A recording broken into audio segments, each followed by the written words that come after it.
Hello everyone, welcome back to my channel life insider. আশা করছি তোমরা খুব ভালো আছো, আমরাও খুব ভালো আছি। আজকে তোমাদের সাথে যেদিনের ব্লগটা শেয়ার করছি সেদিন ছিল আমার বাড়িতে যাওয়া। ইন্ডিয়াতে এসেছি 3 দিন হয়েই গেল, তারপরে ফাইনালি আজকে আমি আমার বাড়ি যাচ্ছি। ভীষণ তো খুশি লাগছে যে বাড়ি যাব, বাট তার সাথে সাথে এত বেশি রাগ হচ্ছিল স্টেশনে দাঁড়িয়ে দাঁড়িয়ে। তো আমাদের ট্রেনটা ছিল অ্যাকচুয়ালি বিকেলবেলা, বাট এই 8 ঘন্টা ডিলের জন্য হতে হতে হতে সেটা এখন রাত্রি 11টা বেজে গেছে।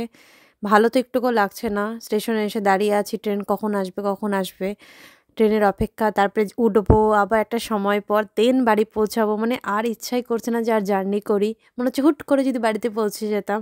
তো রাতে ট্রেনে ওঠার পর আর ভিডিও করার সুযোগ হয়ে ওঠেনি, কারণ কুম্ভের জন্য ট্রেনের পরিস্থিতি তো খুবই খারাপ, তোমরা সকলেই দেখেছো। আর আমরা সেই টাইমে বাড়িতে এসেছি, মানে যখন কুম্ভের স্নান চলছে সেই টাইমে আমরা ইন্ডিয়াতে। একটা বাজে পরিস্থিতি তো ছিলই স্টেশনে, যে এত ভিড় এত ভিড়। তো তার মাঝখানে আমাদের ট্রেন ডিলে, মানে এটা খুব বিধিকিচ্ছির একটা ব্যাপার ছিল। তো কিছু করার ছিল না, কোনো উপায়ও ছিল না আমাদের কাছে, এই সময় আসাটা পসিবল হয়েছে। ট্রেনে ওঠা আমাদের অনেকটা সময় হয়ে গেছে।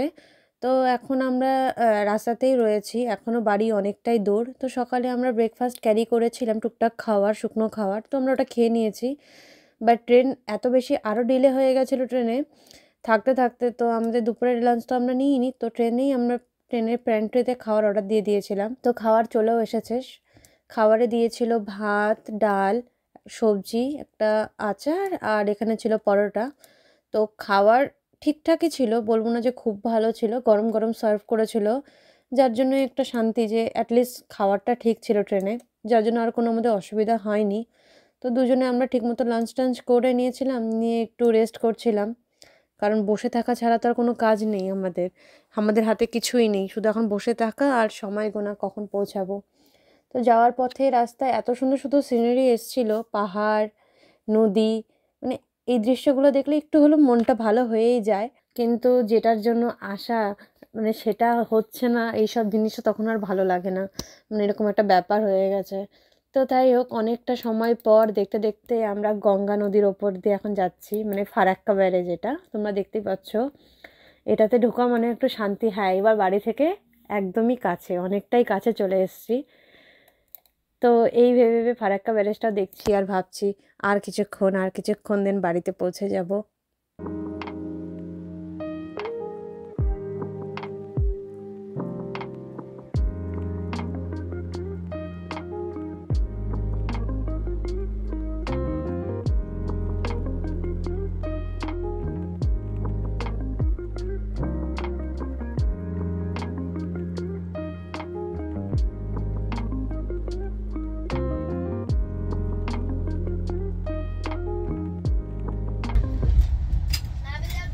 প্রায় 8 ঘন্টা ডিলের পর ফাইনালি বাড়ি পৌঁছাচ্ছি। এই যে মালদা টাউন।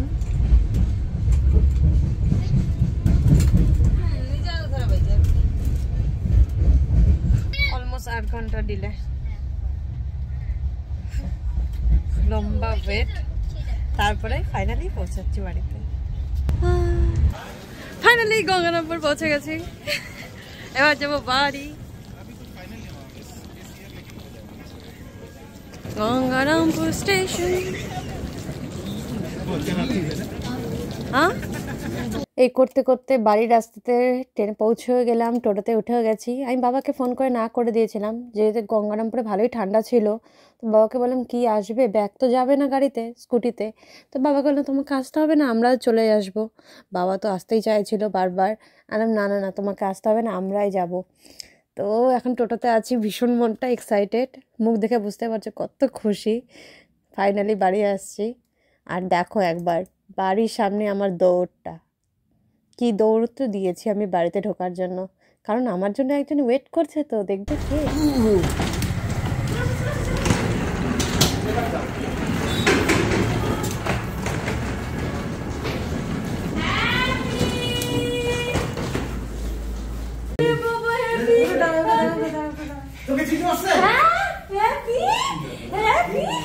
আমার সোনা বাচ্চা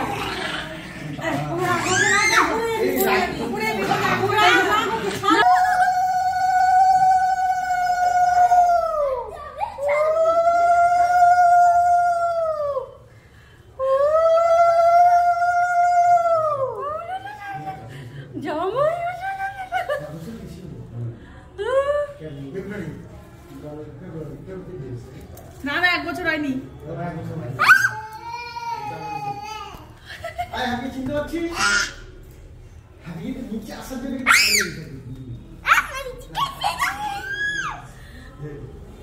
হইয়া গেল হইয়া গেল হ্যাপি হ্যাপি সোনা কই আসো ওয়েলকাম ঠিক আছে ঠিক আছে ঠিক আছে ঠিক আছে ঠিক আছে ঠিক আছে লাগবে না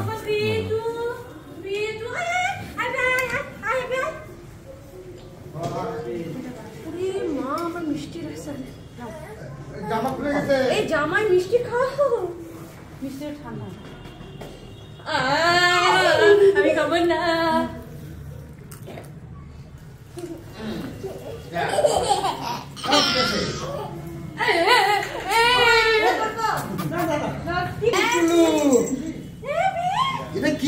তো বাড়িতে আসার সাথে সাথে আমাদের একটা গ্র্যান্ড ওয়েলকাম হয়েছিল, যেটা একদমই আনএক্সপেক্টেড ছিল। খুব সুন্দর একটা ওয়েলকাম, সুন্দর করে দাঁড়িয়ে আছে আমাদের জন্য। আর আমাকে তোমরা দেখতেই পাচ্ছ আমি কি করে যাচ্ছি। তো ফ্রেশ ট্রেশ হয়ে ফার্স্টেই বসে পড়েছিলাম খেতে।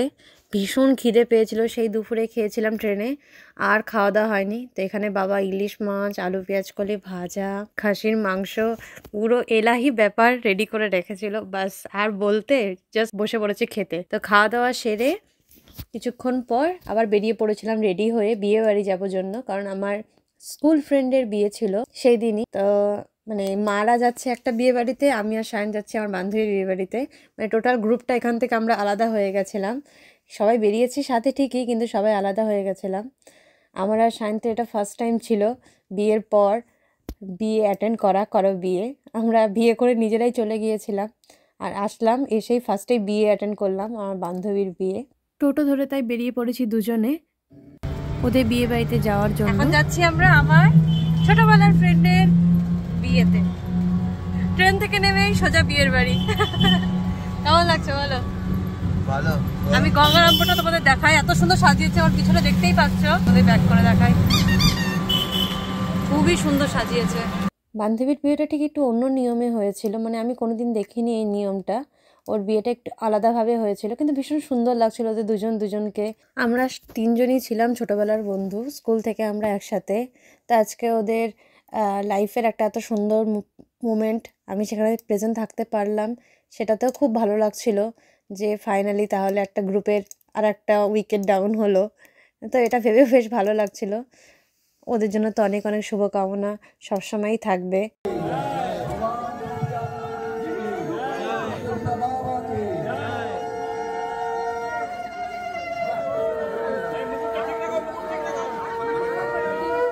তারপরে আমরা বসে একটু ওদের বিয়েটা একটু এনজয় করলাম কিছুক্ষণ।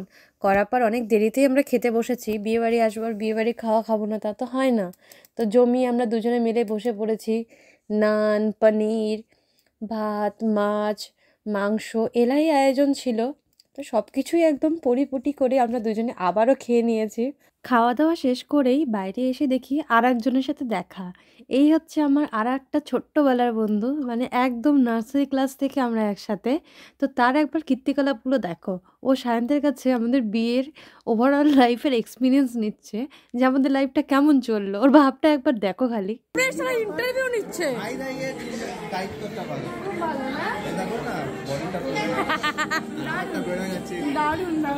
আমি ভিডিওতে নিলাম তোকে ইউটিউবের। আরে বাবা, এখানে একটা, আর এই যে নতুন বউ, এই যে নতুন বউ ফিল করছেন, এই যে নতুন বউ আমাদের বান্ধবী, ভীষণ মানে আজকে সেলিব্রিটি জাস্ট। ওই যে একটা হাই করো। অনেক হাসি ঠাট্টা মজা, অনেক ফটো তুললাম, অনেক সুন্দর একটা টাইম স্পেন্ড করলাম সবার সাথে। ভীষণই ভালো লাগছিল। যেতে তো একটু ইচ্ছা করছিল না, বাট অনেকটা রাত্রি হয়ে গেছিলো, এতদিন পর সবার সাথে দেখা হচ্ছিল। মানে সেই আমি বিয়ে করে গেছি লাস্ট ওদের সাথে দেখা, তারপরে আবার সেই আরেকটা বান্ধবীর বিয়েতে ওদের সাথে দেখা হচ্ছে।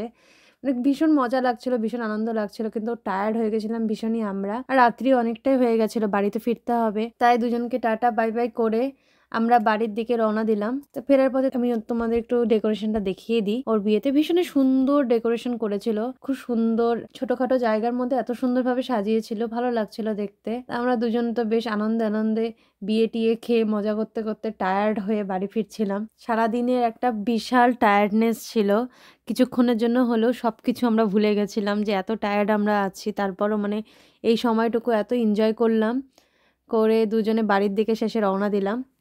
ধীরে ধীরে এবার সবার সাথেই দেখা হবে, যে কয়দিন রয়েছি সব ফ্রেন্ডদের সাথে, সব ফ্যামিলি মেম্বার সবার সাথেই চেষ্টা করব দেখা করার, সময় কাটানোর। তো আর ভিডিওটা বড় করব না, আজকের মতো এতটুকুই। আবার দেখা হবে পরে আর একটা ভিডিওতে। ততক্ষণের জন্য সবাই সুস্থ থেকো, ভালো থেকো। আর ভিডিওটি ভালো লাগলে লাইক শেয়ার কমেন্ট করতে একদম ভুলবে না। টাটা।